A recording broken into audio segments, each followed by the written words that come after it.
Napatay sa pamamaril ang isang tricycle driver sa Rodriguez, Rizal. Maghahatid lang daw sana ng mga pasahero ang biktima ng barilin. Balita hatid ni EJ Gomez, exclusive. Dead on the spot ang tricycle driver na ito matapos siyang pagbabarilin habang namamasada alas 2 ng hapon noong linggo. Ayon sa pulisya, tinatahak ng biktima ang Riverside sa barangay San Jose, Rodriguez, Rizal nang maganap ang pamamaril. So habang binabaybay niya po, biglang dumating itong suspect. Gana lang pong pinaputukan itong biktima na agad naman pong namatay dahil ang gamit pong baril ay caliber 45.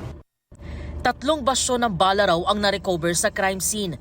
Kinilala ang biktima na si Jay Ilano Reyes, 44 anyos at panganay sa 3 magkakapatid. Kwento ng kaanak ng biktima, maghahatid lang sana ng 5 pasahero si Jay nang mangyari ang pamamaril. Buong akala po namin aksidente. Maya-maya po may mga tao na nagsisigawan. Sabi may putok ng baril. Yun na. Sabi buhay pa. Takbo natin sa ospital, wala na.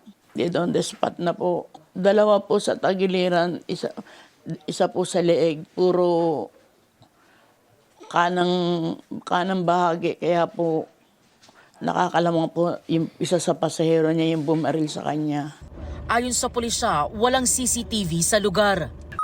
Pero may mga witnesses nga po kaming nakausap na nagsasabi na yung suspect natin ay before mangyari, day before ay talagang hinahanap na nila yung biktima.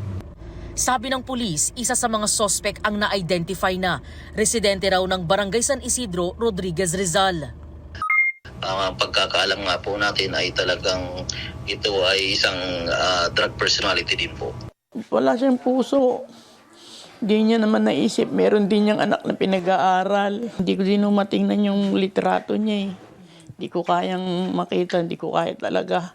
Naghihingi po kami ng justice. Inaalam pa ang motibo ng pamamaril. Patuloy rin ang manhunt operation sa identified suspect at iba pang sangkot sa krimen. EJ Gomez, nagbabalita para sa GMA Integrated News.